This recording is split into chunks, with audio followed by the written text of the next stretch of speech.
again, Guardians, and welcome back to the channel for another Destiny episode. Now, today is XUR Day, but before we get started, every single week I like to do a giveaway for my subscribers of 1,000 silver or a Destiny emblem from Bungie's store.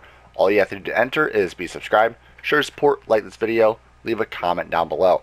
On top of that, at the end of this month, which is August, on August 31st, I will announce 3 lucky Guardians for winners for copies of Destiny 2. If you're interested in that and you'd like to enter, check the link in the description. Also, all the giveaways that we just talked about are on the screen now. Simply pause the video, read through the instructions, and enter in for the giveaways. Now, Guardians, to begin this video, XUR's location and inventory review. Every single Friday morning, we go through XUR's inventory in full detail on what you should and should not buy from XUR. So, XUR is located over across from the speaker this week, over in front of his weird door, which we just found out recently what is behind this door, the entrance to the city. So pretty awesome. But XUR right here is going to have a few things in his inventory worth talking about and other things not so much. So to really start from the beginning is going to be the exotic shard. Obviously, 1 exotic shard for 7 strange coins. We've got 1 mote of light for 2 strange coins. We've also got the plasma drive and the emerald coil this week, and that's going to be for 23 strange coins each. We've got the heavy ammo synths, 3 of them for 1 strange coin or 10 of them for 3 strange coins. Remember, I always opt in for the 10. It does save you on strange coins and you get more heavy synths overall. Then we've got 3 of coins, 5 of them for 7 strange coins. And then we've got glass needles to re-roll any of your exotic armor pieces, hopefully into tier 12 armor sets, and that will be 3 of them for 3 strange coins, 3 motes of light, 1 exotic shard. Then we've got the weapon bundles. I highly unrecommend these due to the fact that it costs extra materials than opposed to just buying the weapon from XUR and then buying the ornament from the kiosk in between Test Eververse and the Postmaster. But we've got the Hawk Moon, which I highly love in the Crucible. So if you don't have the Hawk Moon, then this weapon bundle might not be so bad. The Hawk Moon this lately during the Age of Triumph update and everything has been working so well for me. I absolutely love this hand cannon in the Crucible, and also I like to play around with it every once in a while in the PvE. But other than that, yeah, really good hand cannon for PvP. And on top of that, Nemesis Star, Silver Bullet. We've got that available just in case you haven't unlocked that yet. I know a few people haven't gotten the Nemesis Star, so this might be your one option to obtain it. So I do understand if you buy the weapon bundle anyway. Moving on, the Telesto. Telesto is a really fun fusion rifle exotic to use and is one of my personal favorites if I'm not using Saladin's Vigil. If I'm not using Saladin's Vigil, I definitely opted for the Telesto. If you know how to use it, it is very, very effective in the Crucible. So just letting you know that right now. If you don't have this, definitely pick it up this week. Then we've got the Legacy Engram for Special Weapon. Now this is going to cost 31 strange coins and only get you up to 160 light weapons. So I highly unrecommend this unless you're a collector and you're trying to fill up your exotic kiosk from year 1, maybe your year 2 or year 3 player, and you're just trying to collect every exotic in the game.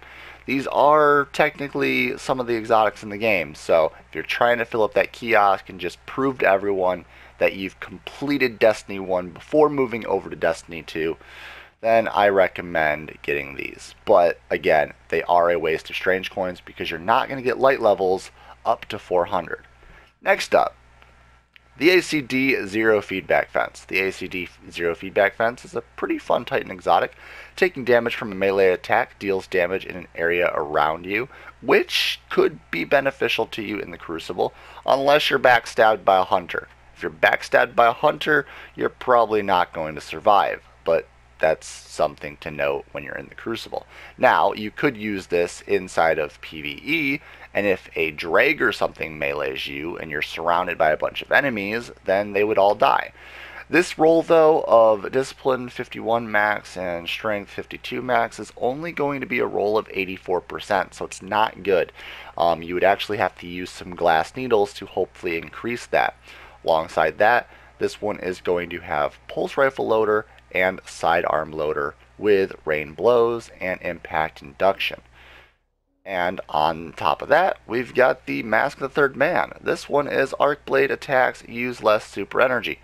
Now, this is a pretty good one. I actually honestly like using this if I'm using Blade Dance, if I'm not using my Shinobu's Vow.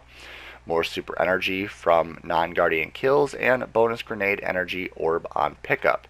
So yeah, overall a pretty decent exotic, and this time around is a 97% for intellect and strength, which is very high. It's actually, I believe, a tier 11, so if you want to opt in for this, this week is a pretty good option for you. Then Light Beyond Nemesis. Light Beyond Nemesis is intellect 101, and I believe it's going to have strength. Strength and intellect, and that will be a 89% roll, so not very high. And on top of that, it's going to have Ashes to Assess, it's going to have Second Thoughts, and it's going to have Better Already. Now, the perk for this is Revive Fallen Teammates and be revived faster, Super Generate an extra orb. It is basically the Chest of Alpha Lupe for the Warlocks. So if you want this for, say, Trials, or if you want it just for general Crucible and, you know, just skirmish or something like that, this is actually a pretty decent exotic. Sometimes in the Nightfalls it's found useful just in case you have to revive a teammate really fast.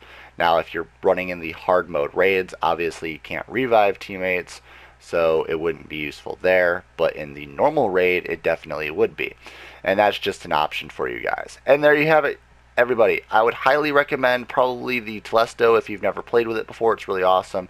The Mask of the Third Man, and definitely the Hawk Moon with some heavy ammo sense. Some 3 of coins are always good, and some glass needles to re-roll your exotic pieces, especially if you do get the Light Beyond Nemesis and the ACD0 feedback fence. Both of these are decent as well this week, and if you want to re-roll them to hopefully get tier 12, then your glass needles will definitely help. But at last, Guardians, we are finally done with this episode. I hope you all enjoyed. If you guys did enjoy it and you found it entertaining or informative, leave a thumbs up on this video, share it with your fellow Guardians, and as always, perfect time to subscribe for daily Destiny 1 and Destiny 2 content. Huge shout out to the patrons on the screen now for supporting me every single month. You guys are beautiful. And on top of that, Guardians, stay violent and be privileged.